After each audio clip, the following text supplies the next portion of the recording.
Ladies and gentlemen, good afternoon, good morning, and good evening to all of you out there. This is the Marvel Battleground, the semifinals.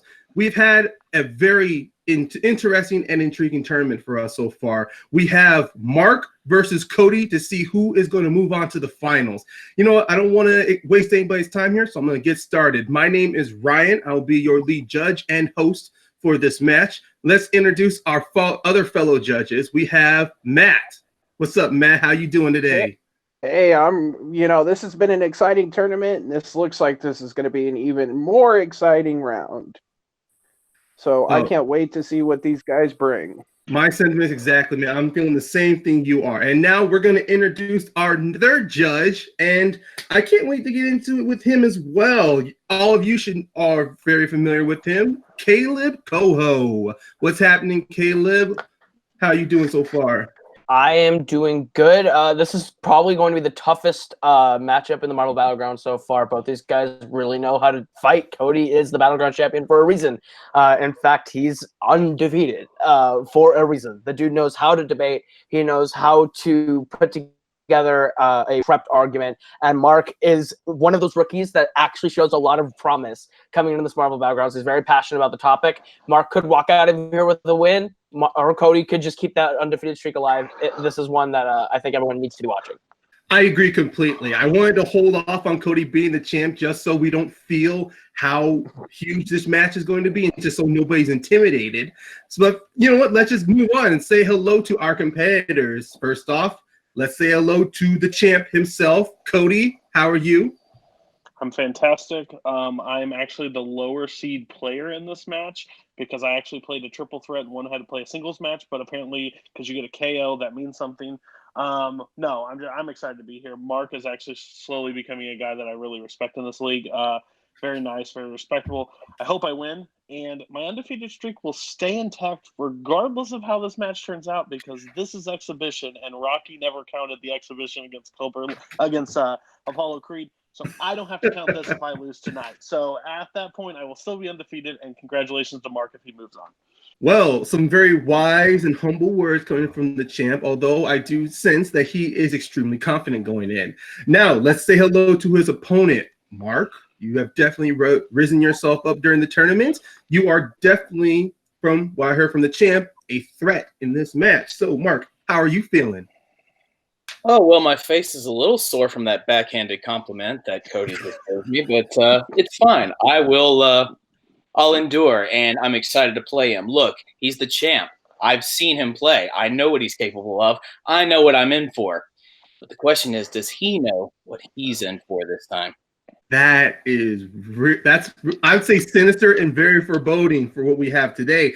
Now, before we finally get started in this fight, let's do a quick recap to the rules for everybody out there. So in the Marvel Battleground, our competitors will have to answer 4 questions. Not 3, everybody. You heard me right. 4.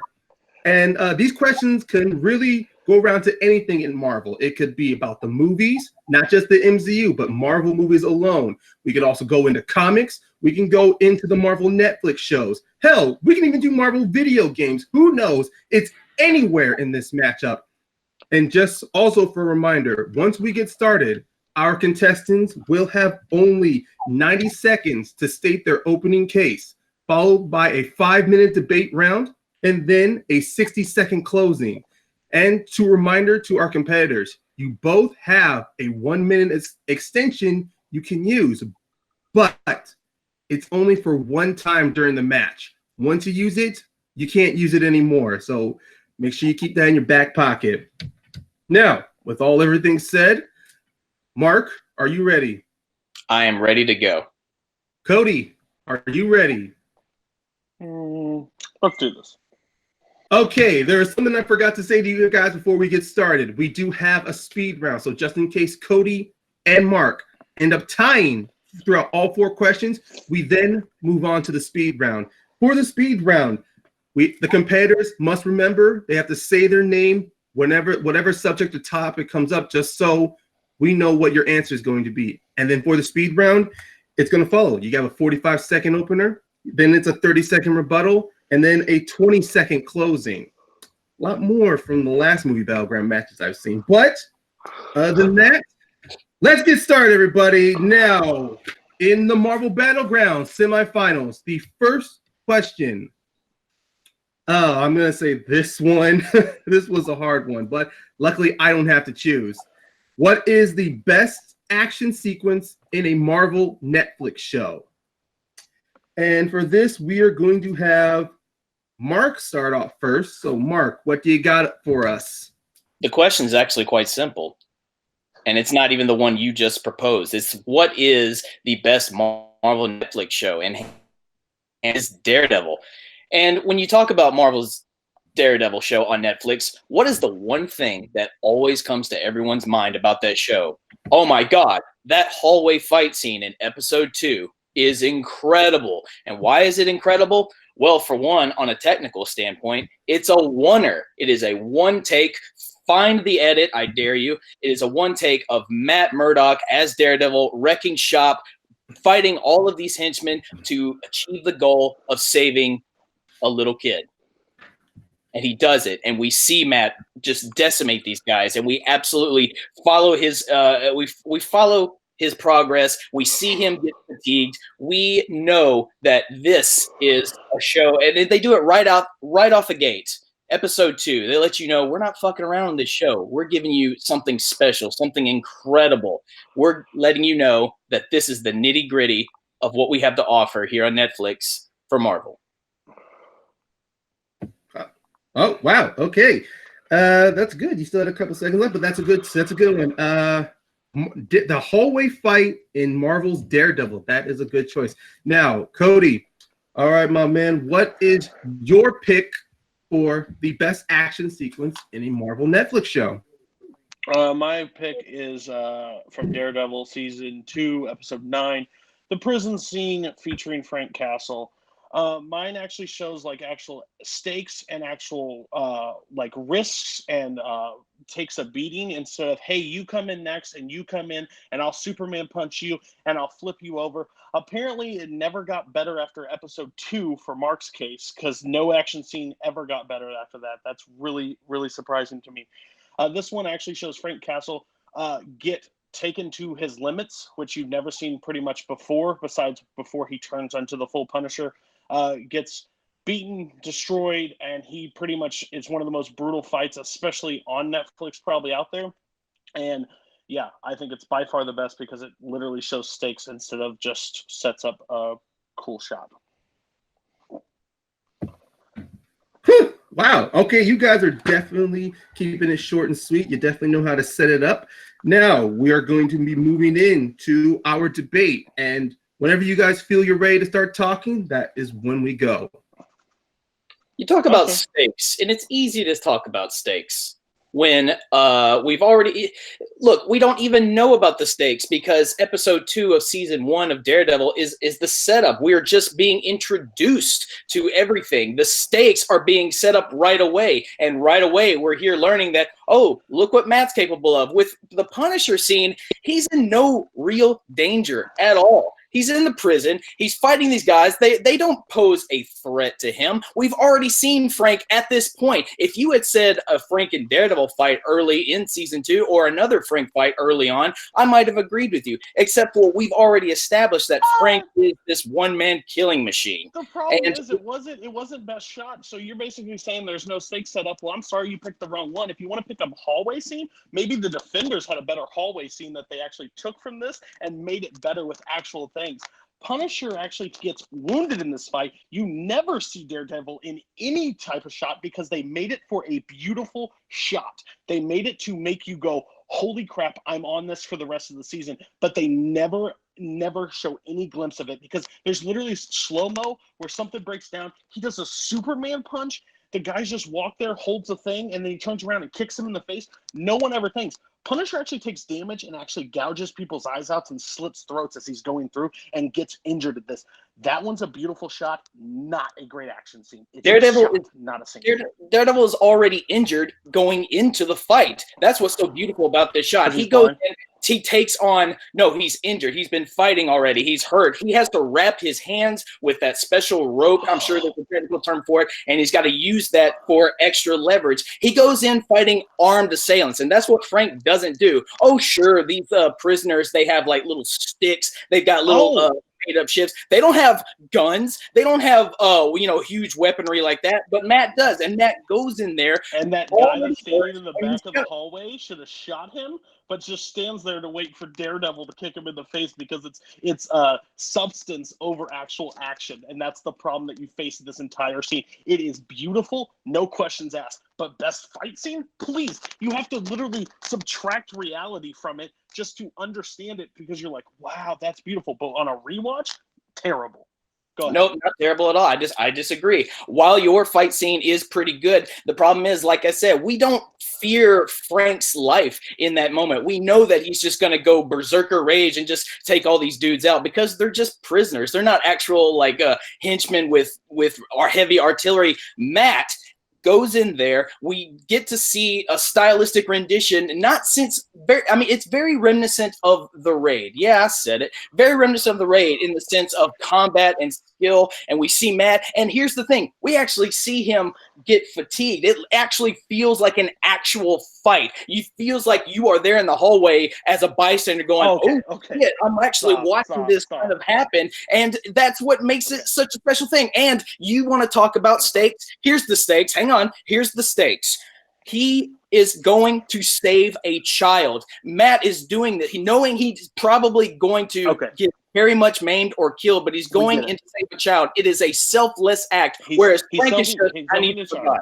Okay, well, that's fine and all. But your biggest problem with, you literally said he's never in danger. No one ever believes Daredevil's in danger either. They have guns and they are never able to fire one bullet. That is stupid. The man's blind. He is a superhero, but he is not like this person that just, every character stands there and waits to get kicked in the face by him. The Punisher, you're saying that he never takes no danger. He actually bleeds in this fight. Daredevil never even gets hit. That's the problem. You even said it when you set up the thing. You literally set it up where you said it's one shot edit. Yes, it's a beautiful shot scene, not because perfect placement. So my viewpoint is ours is still facing mass assailants with no real edges, but mine actually takes brutal and shows that it's actually a fight that he could possibly lose. Your guys just Superman punches, kicks people in the face while people stand by. The hallway scene in Defenders takes yours and amps it to freaking way better because that show's terrible, but it does a way better job. Except that it's all these people against all these people, Yeah, it's ninjas against an actual group of superpowered More makes it bad. Actually, more makes it seem better because for the simple fact is Matt doesn't have to just wait. The henchmen don't have to wait to get kicked. Luke Cage can punch this guy, and Daredevil can take out. Matt has to be stealthy because he's by himself. It's just a man alone. And Frank Castle at full health when he's in the prison scene, and he just goes like a surfer rage. Not by the end. But then Matt is in even worse shape. He is bleeding out. Matt Murdock is flipping off walls because he has Time. All right, that's it. Oh, ladies and gentlemen, we knew what we were getting going into this. You guys did a very good job. Now, since you guys have recollected yourself, since we had Mark start off with his opening, Cody, you're going to start off the closing. Now, bring us home whenever you're ready. Mark's biggest problem is that he picked a beautiful shot scene over what is actually an action scene that makes sense in the scene. Defenders takes a scene and makes it better. They use that scene to get you into the show and carry on, but to say there's no better action scenes past that point is stupid and totally incorrect. Punisher literally has to go in. He is bleeding. He is battered. He has to he is not at full strength anymore, so he has to literally gouge people's eyes out to survive out of this prison, regardless if you say they don't have guns. Well, guess what? Not one person really fires a gun in Daredevil because they have to stand in the back to wait to get kicked in the face by Daredevil to show that Daredevil has these powers of being able to hear people without seeing it because he's blind. You get it? He's blind. The Defender scene literally shows more scenes because no one has to stand there and wait to get kicked in the face. Punisher actually shows real heart, real battle, and it's a brutality scene that you don't think, honestly, he can make it out of there. And when he shows up just covered in blood, it's so bad. It has a huge payoff. Wow, man, with 2 seconds to spare. Good job, Cody. Those are good arguments you made there. Now, Mark, all right, man, it's your turn. Bring us home. Let's see what you got.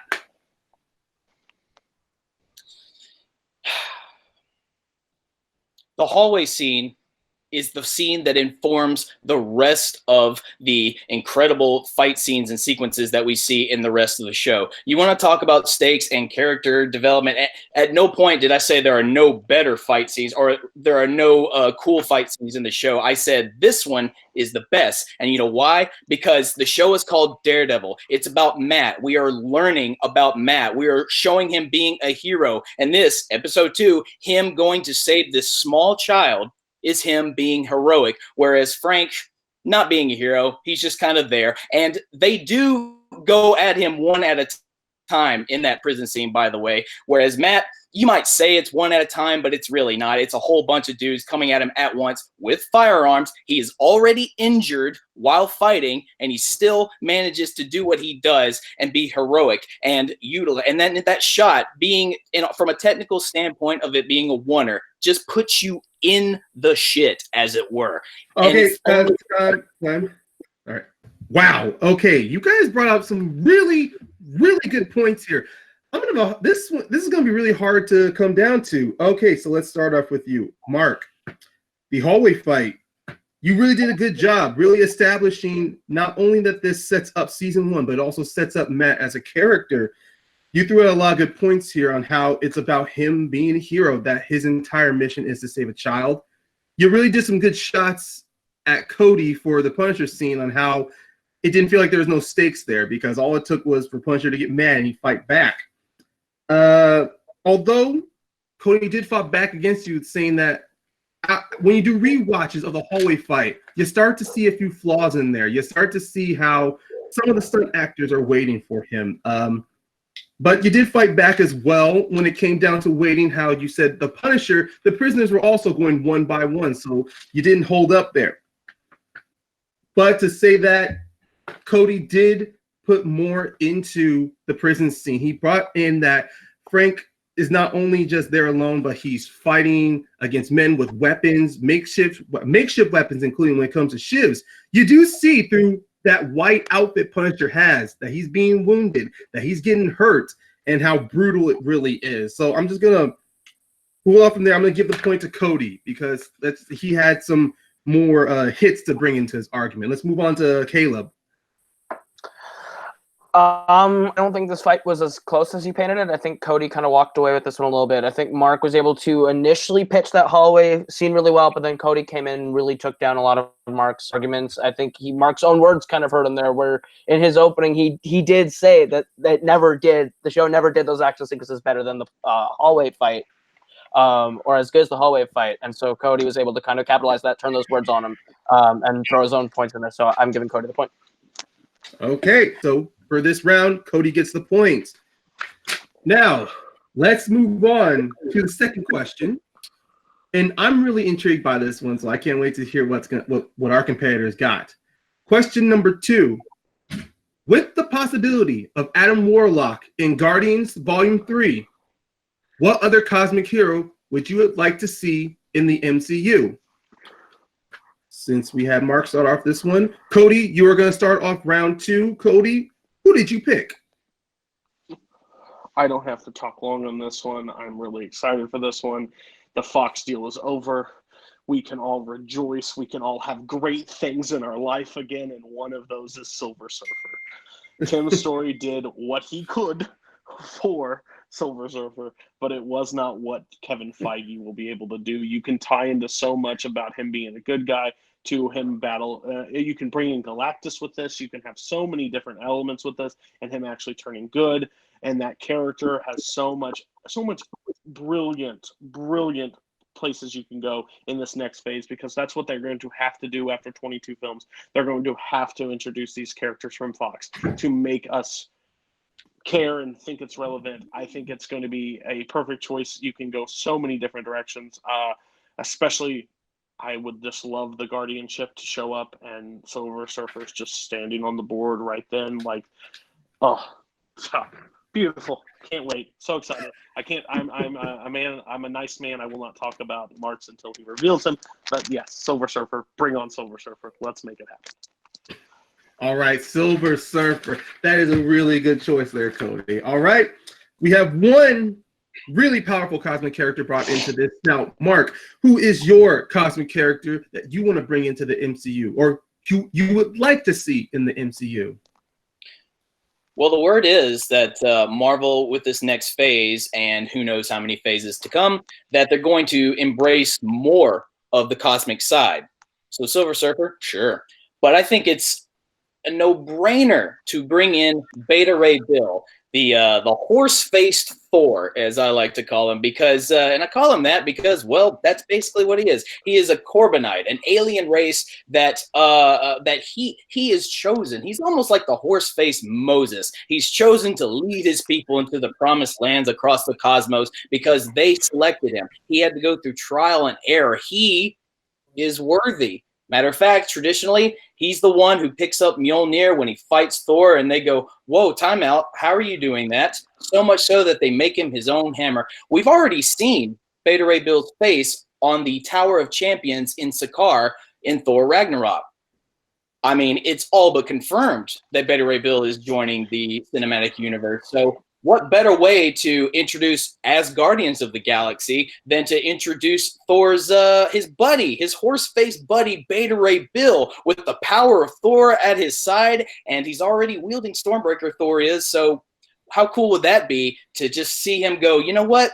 I think this belongs to you, pal, because you're worthy. You should wield this. It would make for an interesting dynamic. We could take the stories even further with Thor as he goes on a cosmic road trip.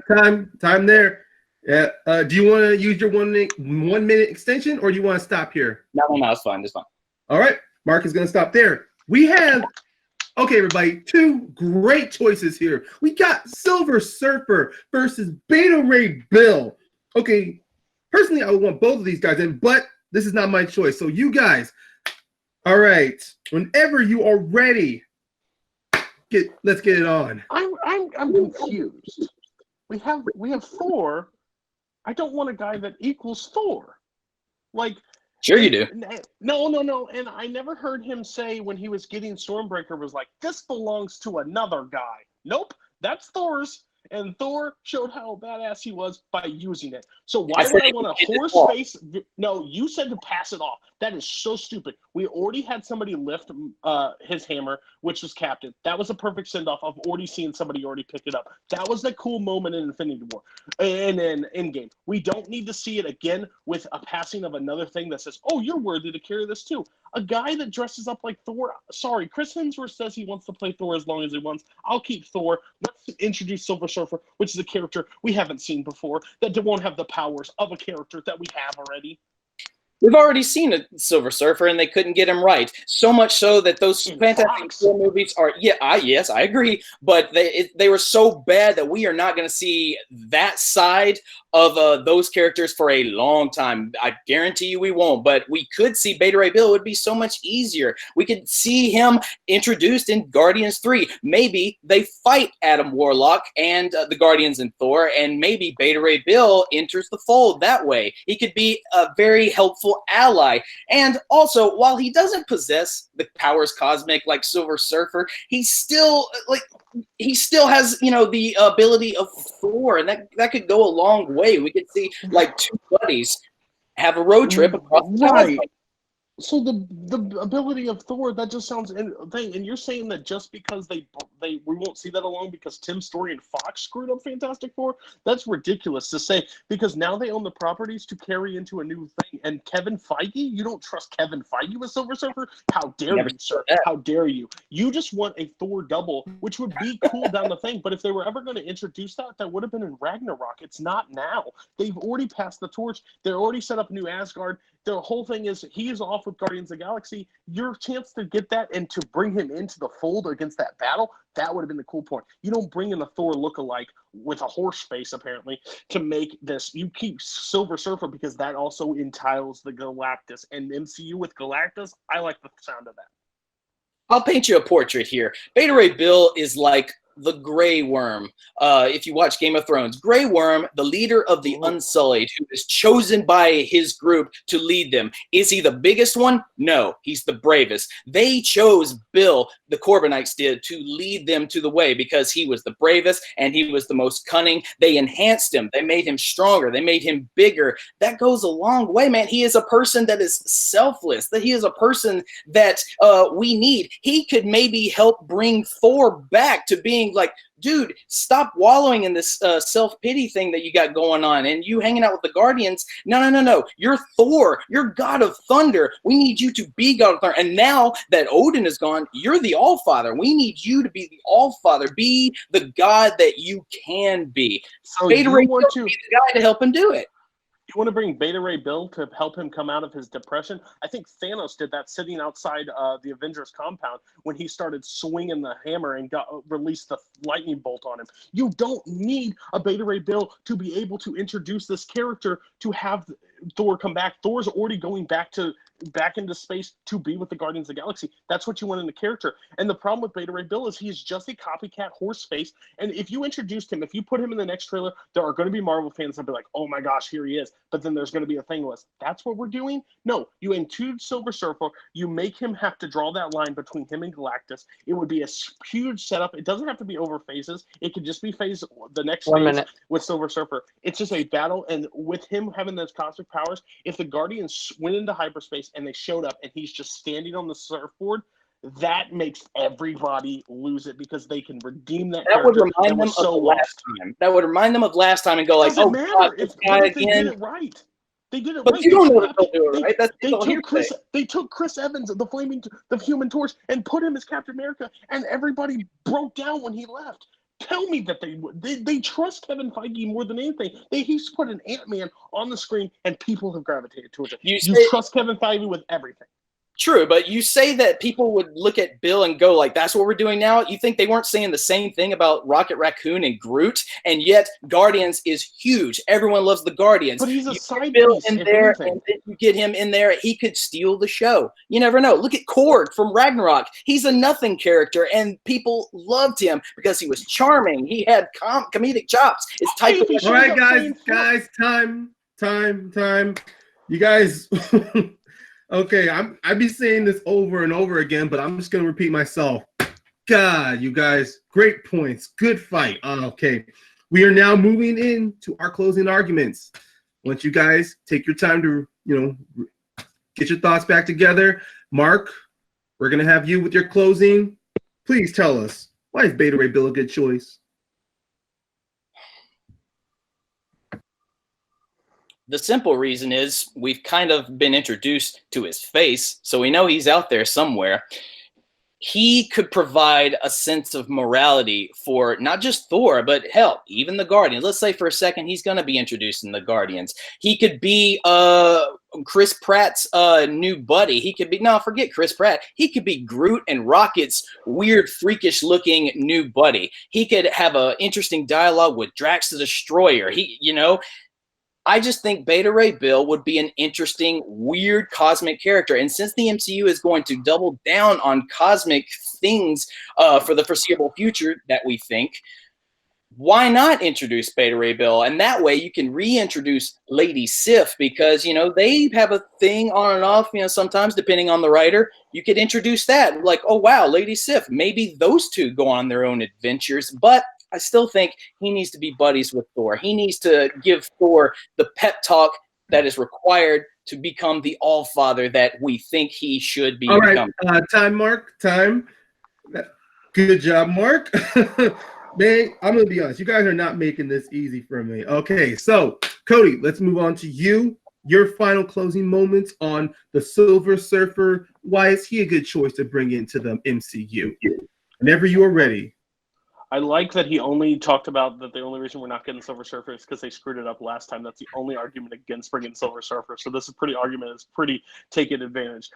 Yes, for introducing characters on Face's name, guess what? Howard the Duck showed up in the scene, but I don't want a Howard the Duck movie either. So I'm sorry. I agree with your viewpoint, but just because you see a character doesn't mean you need them. You switch the whole thing of Bring in Thor. Now he's going to be buddies with the Guardians of the Galaxy. Yes, Rocket is the most accepting person of all time. When Horseface walks in, he's going to insult him and he's going to go off into his own planet. Listen, you picked a character that Stormbreaker's already introduced. If Stormbreaker was have to be introduced and he would be able to wield it the first time, that would have been a cool scene. But guess what? That's not the point anymore. Silver Surfer is a character that you can introduce with a whole new branch of people. That means we can also get Fantastic Four. We can also get Galactus, this character that minds things and just shows up in Guardians, that shows up and sets the tone right away. Would be beautiful. I think Kevin Feige would bring this character into a different spin than a guy that now is just going to be buddies with Rocket. I don't want that. I want a good player. Time. Okay. I spent more time furiously writing notes, but okay, you guys, I'm going to repeat myself constantly. Good job, you guys. Jeez. Oh, okay. Since I had the first start off, we're going to kick it over to Caleb. What is your choice? Who do you think won this fight? Well, this question. I think Cody kind of, what I hate to say it, kind of had this one. Mark only had one argument, and that was that Silver Surfer had been messed up once before, and Cody took that down by saying, I mean, Chris Evans messed up Human Torch before. He came back and became Captain America, and he took down Mark's other arguments against or for Better at Bill by saying, like, oh, just because we have something in the MCU doesn't mean that we need it to be its own movie or a part of something like with Howard the Duck. So I give Cody the point on this one. All right, that's 1 point, Cody. Good job. I mean, that's really good, excellent setups there. All right, we're gonna move on to you, Matt. Who did you think took this round? You know, this was kind of one-sided this whole way. Mm-hmm. Cody dropped Silver Surfer, and Mark threw at him, you know, the original Fantastic Four. Yes, it wasn't great, but it was who would be the best character to bring in to further on the MCU. And Silver Surfer is opened up, like he said, Galactus. It could bring in the Fantastic Four. And even as a post-credit scene, he could just be sitting on his board. And in the background, you could hear, I'm hungry. So there was one, Mark had one comeback to that was, you know, Fantastic Four wasn't that good. Well, like Caleb said, you know, Chris Evans didn't do good in the Fantastic Four. Robert Downey Jr. was a no-name. Like, he was somebody who wasn't supposed to be touched in the MC anywhere. And then Jon Favreau said, I want him. And look where we are 22 films later. So, yeah, Cody definitely won this round. Okay. Wow. Once again, Cody gets the point. Going in so far halfway through this fight, Cody has 2 points against Mark. Now, finally, we're getting towards the end. This one might decide it, but if Mark can come back here, I mean, yeah, it's all right in here on you, Mark. No pressure indeed. Oh, so, no. All right, here we go. The third question in this fight, in the area of villains. Now, this one is interesting. Who is the greatest villain to ever grace the pages of Marvel Comics? Okay, that one is a difficult one since we are talking about comics. It can stretch to anything. So, Mark, who do you have for your choice? There's only one villain that has continuously been a thorn in not just his respected hero's side, but like just the entire Marvel universe as a whole, and that is Dr. Victor Von Doom, Dr. Doom himself. And from a legacy standpoint, if Fantastic Four are Marvel's first family, Dr. Doom is essentially the first big supervillain. He has a genius intellect, second only to Reed Richards, which really pisses him off and keeps him going, keeps him trying to be better and better and better. He's this deformed, disfigured man, and that's the biggest takeaway I want you to unhear about this. The Marvel Universe is full of supervillains that are cosmic-based, super-powered, enhanced in every way. Victor, he's just a man. Now, sure, he's a genius. He is a sorcerer. He was almost Sorcerer Supreme. There's a comic. It's great. And eventually he does become Sorcerer Supreme. Not only that, he also becomes the Star Brand. At the same time, he's the Spirit of Vengeance. But he's a man. Deep in his core, he's just a man who is pissed off. He's a dictator. But the thing is, what makes a great villain is the ones that think what they're doing is absolutely right. And he believes, without a shadow of a doubt, he is absolutely right. And if everyone just You're muted, Ryan. Time. Extension. You want to extend? Extension. Right. He's a dictator that if you follow under his rule, the world will be a safe place. The world will be a great place. Even the Wakandan Panther goddess Bast grants him all of the Wakandan vibranium because she looks into his heart and goes, you know what? You're an evil bastard, but you're right. The world would be better under your rule, or at least it would be in order. So here you go. That is diabolical if I've ever heard it. And I'll continue more later. Okay. All right. Okay. Dr. Doom is your choice. And that is a very good pick there. Now we're going to move on to Cody. Now, your character you chose for the best villain to ever grace Marvel comic. This could seal this. This could earn you this victory here. All right. Whenever you are ready. I picked Lex Luthor in a metal suit. Oh, wait. No, sorry. That was my opponent. No, I'm picking Magneto. I'm picking Magneto because Magneto is one of those characters that in his heart of hearts, he is doing what he feels is right. And that is that's the hardest villain to counteract against. For the simple fact is, he can pull the people that he loves, the people that you love, to your side because he is so persuasive and so great. His powers, again, we can get into a pissing battle of whose powers are stronger and whatever. It basically comes down to the man. And basically how my opponent just summed it up, that a person has given him vibranium because she realizes that it's actually a safer place with him. If you give Magneto control, people are dying left and right, and he does not care.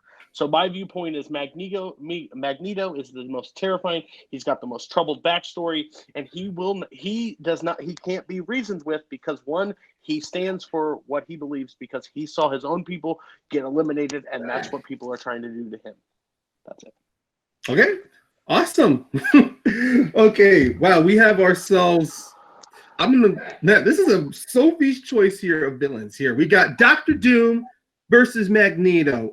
Cody, Mark, you guys are really, really putting us through the ringer here. Okay, your debate round starts whenever you guys are ready. You talk about no one dies around Magneto. You're right. Only certain humans. Anybody can die around Dr. Doom because he doesn't care. He has literally sacrificed lives in order to get what he wants. He has sent people to hell. He has gone to hell. And it all stems because the whole point of Victor Von Doom is he's trying to get his mother back. Interesting. Magneto lost his mother too. He lost all of his family. And so their backstories are similar. But Victor Von Doom, he doesn't care about mutant kind. He doesn't care about the human race. He cares about Doom. He cares only about Doom and that everyone should fall in line behind him. Magneto, all he wants is mutants to be the superior race, but he doesn't want to, he will kill for it, and he has killed for it, but ultimately he doesn't want to do that. He has led the X-Men. He has been a leader. He's been an ally to the side of good several times. Yeah, Dude, if your comics come out whenever they do, you can write any story you want, but when you break down the character of Magneto himself, he stands by his viewpoints and he runs them how he wants. Victor Von Doom, you literally just sold a scenario that somebody that is good gives up to his thing because it's better under his control. So that means it's not that intimidating. It's, I guess, a better life than with Victor Von Doom. Victor Von Doom is just a rip-off Lex Luthor that has no power. Magneto can turn the people that you love against you. Yeah, 100%. And guess what? If it comes down to one-on-one, Magneto can kind of crush him because he decides to map himself in metal. So that's interesting. Well, you mentioned the pissing contest about the battle. Okay, fine. Magneto has sorcery around his armor. You can't touch him. Magneto can't fucking touch him. He would have already done it if that were the case. Magneto doesn't care about bringing people to his side, only that you stay under his boot. That's his whole thing. He even created Battle War. It's the exact same thing. Victor wants you to fall under his boot. And guess what? I don't want the villain that's been bested by Reed Richards and Susan Storm and the Thing. Like all the time. But that's what's so great about it. That's what's so great about it. That's a great villain that he can be bested by the nerd in the stretch suit. Please get out of my face. Because that's why he's so diabolical. Is because Reed keeps besting him, and he finds ways to go further and further off the edge. Whereas Magneto just is hanging with Xavier. Xavier's is the Sorcerer Supreme can be bested by the human with the stretchy arms, his wife that goes invisible, a torch, and a rock. I'm telling he's you only Sorcerer Supreme when the Fantastic Four aren't around. That makes perfect sense. So your one villain can be bested by 4 people, average Joes that got exposed to gamma rays. Explain to me how Magneto keeps getting bested by a mutant in a giant alien metal suit named Apocalypse. Explain to me how that one works. You know, he can end things like that. And he even joined sides with him because he knew, guess what? You know what? I'm just going to stand by your side right now because I don't know, but then can take him out when he wants. That's the exactly thing about Magneto. When he has no other way. He falls in line. Doom never does. Doom always rises above because he is the perfect villain. Guess what? Even in history, some of the greatest villains of all time fell in line with somebody waiting to rise to power. That's brilliant. That's the people that are trying to jump ahead of the line and get shot down. He knows when to take it and when not. You just have the guy with the stretch arms that can come out of any woodwork with a bigger brain and say, haha, sorry, Victor Von Doom, I can take you out on this one because guess what? I have one brain cell higher than you because except for you may be the Sorcerer Supreme, but you ain't got nothing. Except you make it seem like Magneto, all he wants to do is just kill every person in the world. That's not what he wants to do. I didn't say that. People. That's just what he wants his people, his mutant people, to have a home, to be safe. And like that's why he'll buddy up with Xavier all the time. Doom doesn't give a shit about any of that. That's why he wants to world dominate. 1 minute, guys. 1 minute. He's a world dictator, and sometimes even on a godly level, because if it's not Doom's way, then there is absolutely no way.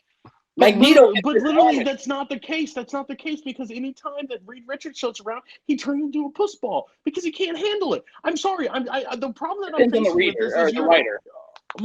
Yeah, I get it, but my whole viewpoint is there's a guy out there that is a human level that can just beat him because he's better at smarts. That's scary. Magneto can literally get people that are other mutants that don't have the same power on his side because he believes in the common cause that he wants to create. And yes, he doesn't send people to hell and doesn't have to do all the things. But guess what? The greatest villain is somebody that can be slow, methodical, and take their time to have that at the end. That's exactly what Doom does. And that's why he's got a whole country that follows his order. And they were like, yeah, we believe in Doom. We want Doom to be Fantastic Four's not around. And time, guys. Time. Oh, my God. If this was ever a franchise comparison, this is like Rocky. You guys are just punching each other out round by round. Okay, here we go. We are going to close this out. Since we had Mark open this out, Cody, you will be closing. So whenever you're ready, please tell us, why is Magneto to be feared? He's the greatest villain of all. Tell us why. I've never brought up anything that my person can't be beaten because every time in comics a villain can be beaten. That's the entire point of a comic book. If not, they wouldn't be fun to read. The problem is he's brought up the only storyline is when the Fantastic Four are out eating shawarma with the other Avengers, apparently off-world, because then he can be the Sorcerer Supreme and then he can be the leader. But anytime Reed Richards shows up, he turns into a puss bag. And that's not the villain I want. My guy literally stands by the Thing, takes the people that he loves, befriends people, and falls in line until he can rise to power that he wants to do. That is a beautiful thing of a villain. A villain knows when to attack and when to stand back, and that's what Magneto is great because guess what? He's been in survival mode since day one because he has had to survive some of the hardest histories of all time. So don't give me Lex Luthor ripoff in an iron suit. Give me Magneto that's had hard struggles and actually had to battle his way back. That's the beautiful thing of Magneto instead of Victor Von Doom, that when Reed Richards shows up, I can't be able to beat you because you're smarter. Time. Right on the dot, Cody. That was. I'm watching Caleb. This is my entire viewpoint, so I know when to stop. Okay. All right, Cody, you've done fantastic. Pun intended. Good job. All right, Mark. All right, man. It's go time. Give us, why is Dr. Doom the greatest villain? Has Doom been thwarted? Sure. Has Magneto? Yes. Otherwise, there would be no X-Men series where the Brotherhood fights the X-Men. Doom has been thwarted, but I'm not talking about the one that's always thwarted by Richards. I'm talking about Doom or Victor Von Doom, the guy who made the whole nation of Wakanda hate T'Challa, their king, the guy who caused a rift between him and Namor on a global catastrophe. Namor flooded Wakanda. It became two nations against one another, and it was all because of Doom. And on top of that, he gets a hold of the vibranium. That's just one example of the kind of things that Doom is, the lengths he's willing to go just to get what he wants. And what he wants is global, hell, universal domination. Magneto, as long as he's playing chess with Charles, it's all good. You know, we don't have to fight. Let's have a chess game. Doom ain't got time for that. He ain't got time for chess. He's got time for taking over the world. All right, just within seconds. Good one. Okay, this. I feel sorry for myself and our other judges. We are going to have to find a winner here. So let's start off with Matt. Oh, man, I'm sorry to put the pressure on you. So who do you got? Yeah, no kidding. Mark came swinging for the fences to start with. He brought up the genius, the sorcerer, the fact that Wakandans gave them the vibranium. And then Cody countered that whole thing with I probably the greatest line of the whole match, the Lex Luthor in an Iron Man suit. I absolutely love that line. And I kind of wish Mark had defended that a little bit because unfortunately Lex Luthor and Dr. Doom are thwarted by their villain. Yes, all comic book villains are, thwarted by their villain. Okay. But I think Cody kept dropping those bombs. He's protecting his people because of what he saw in the past. He's not afraid to kill. He continuously kept explaining, yes, him and Charles may have a back and forth. They may sit down and play chess and have a conversation. All right, bring us home. So I just wish Mark had attacked that a little bit further. So I'm gonna have to go with Cody. It's too close, but yeah, Cody just. Okay. Yeah. Inches. All right, we've heard it from Matt. Cody gets the point. Now it's gonna be brought to me. Wow. All right. Yeah, this is. I'm gonna be honest. You guys did a good job. You guys were fighting hard for your heroes. But to reiterate everything Matt said, Mark, you brought up a lot of stuff. Why Doom is the superior? Why Doom is the villain? He wants universal global domination. What you said. Every villain believes they are right. They are the hero of their own story, which is good. And Cody also countered that same thing by saying Magneto believes in his cause.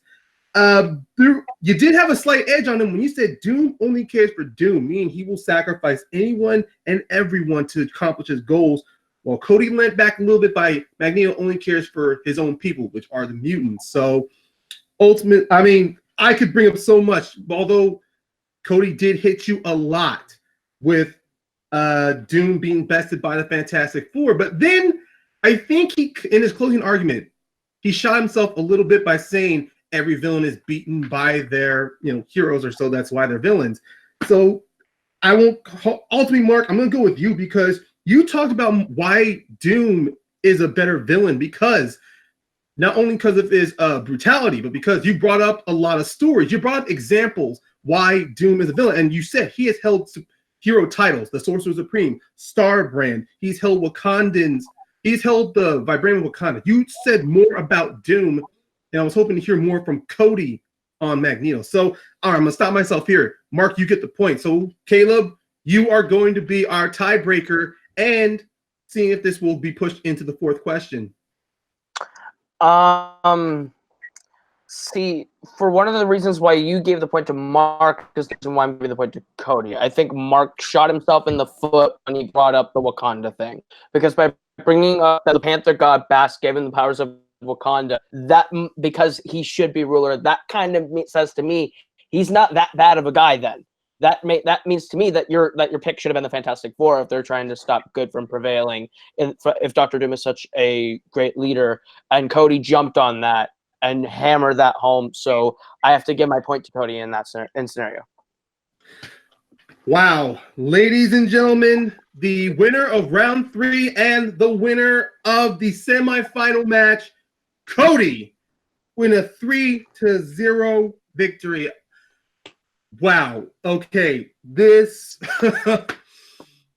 was a hell of a match. To me, everything was close. But wow, this was just insane here. I want to congratulate the contestants. I want to congratulate Mark. I want to congratulate Cody. You guys came to play. You came to fight here. I want to congratulate and say thank you to my judges out there, Matt and Caleb. You guys did very good here. Personally, I would have rather seen this pushed all the way to the speed round, but that's just me. So we're going to move on. So before we say goodbye, let's talk to our winner of the match. Cody, you have won. You're moving up into the finals. Cody, how do you feel? I feel good. Again, I go into every debate as prepped as I possibly can be. Did I feel like I lost the last question? Probably. But again, that's judges, not me, so I can't say anything about it. I just thank them and appreciate that, I guess. But like Mark, I think the next time I play Mark, it's not going to be so much fun. I think more people I play in debate, the more people I piss off with a win. Yeah, they come back even fire, like really mad, and it's not a fun night for me. Did I think to win by KO? Absolutely not. I think Mark did a fantastic job countering me. I'm just a dick when it comes to debate. I don't allow openings. I don't allow to get punched in the face. I allow to be the first puncher. And if you're gonna punch me, I'm gonna counter it with an uppercut. Yeah, I think it was fine. Again, Mark is a fantastic player. I can't wait to see what he does more because he has moved really high up there in the people I've debated. It may show on the score 3-0, but I'm telling you, in my eyes, it was a lot closer. So I'm excited to play Mark in the future. I'm excited to go into the finals. I don't know exactly who I'm playing. I know there's 2 other people decided, but okay, I'm not sure. So I don't know who to. I just heard some echo, but I'm excited for whoever's next. Again, I didn't get into the Nerd Wars tournament because of random draw. So now if I win this match, I get a #1 contenders match. So I would like 2 belts. I'm always a fan of belts, especially in debate. So that's what I'm going for. But Mark, I will be looking for a rematch real soon, and I will debate question 4 with you anytime off camera, whenever you want. Wow, there it is. Our victor and also the champ of. He is humble and wow. Honestly, everything he said regarding this match, I did feel it was very close too. We're going to move on to our second place finisher. Man, Mark, I swear to you, the 2 questions in this match, I felt it was neck and neck here. I mean, ultimately, it goes down to, arguing. But honestly, as someone who actually has played you, I know exactly how dangerous you are. So we are going. But Mark, honestly, how did you feel throughout this entire match? I mean, you really were punching. You were going for the throat here. Well, if I wasn't exhausted when I played you that one time, I'm certainly exhausted just from from getting beat up from this match. But Cody is the champion for a reason, and I knew that going into it. I've never prepped for, well, I won't say anything, but I've prepped pretty damn hard for this, and yet he still got me. I thought I might have had him on Doom. I even thought I had him on Daredevil, and he's just like, no. Again, he showed why he's the champion, and I just can't fault him for that, man. He is just good at what he does. He says he's going after a second belt. I can see it. I believe it. I wish him luck in that. And yes, I do I will see him again sometime. We will. This isn't over, Cody. I'll come back after you again. And yes, I'll gladly argue the number 4 question off camera. Oh, wow. Okay. Good sportsmanship, good spirits all around from both of our competitors. I mean, wow, this was fantastic. Okay. Before we finally put this to a close, let's talk with our judge, Matt. Oh, man, how are your feelings? And Whoa. That last question literally came down to the last second. Like, I had so much written on my board for every question. I actually lost track when I was giving my point for the last round of where I was. I had bullet points and they kept countering it. Yeah, I can't wait to see what these two have in store. I mean, round 2. These two, round 2 is going to be bigger than Rocky Part 2. Well said, man. Well said, man. I definitely look forward for the rematch. Caleb, before we close out, you got any thoughts? Yeah, I mean, both these guys came in, played a good match. Cody with 3-0 winning doesn't necessarily surprise me. He is the champ for a reason, but Mark did give him a fight. That Doom fight was actually quite close. So yeah. All right, short and sweet. So, ladies and gentlemen, to all of you watching the Marvel Bracket semifinals, my name is Ryan. And before we go out, let's one more time, round of applause to our competitors, to our judges. All right, to our judge, Caleb Coho, where would you like people to find you on social media or anything to keep their eyes out for? You can find me on Twitter and Instagram at Caleb Coho. That's Caleb with a K, K-O-H-O. And then I'm over on Multiplex Entertainment on YouTube. I run Fandom Fight on Fridays. We have the after show. Cody has a show, Your List Sucks. There's a lot of great entertainment content over at Multiplex Entertainment, so go check it out. All right. And to Matt, where would you like people to find you on social media or anything to keep their eyes out for? Matches, podcasts, soon? Well, right now you can find me at Facebook, Matt Graham. That's usually where I'm at. Twitter, I will finish up and get going. I've got a new track coming out. You can find on my DJ partner SoundCloud at DJ Carmageddon, all one word. We should have the new mix up here in about a week or so, and that's about it. All right. To our second place finisher, Mark, where would you like people to find you? You can always find me at Twitter and Instagram at Mark the Bat. Also, I'm the host of the Mark Talk podcast on Anchor. You can also find that everywhere else where I just scream into the void about the nerdiness and what my thoughts are. All right. And to our winner of the semifinals, Cody, where would you like people to find you? You can find me all over the Twitter communities and the fan leagues. I help over at Full Metal Geek, Multiplex Entertainment, Take 3 Productions. I'm also the Movie Battleground champion. I just had a match with Brooklyn drop. Go check that one out. It was a lot of fun. Also, you can find me on Wednesdays at sometime at the night of Your List Sucks. Please join me, and I will tell you that Your List sucks as well. So, yeah. There we go. That's awesome from everybody.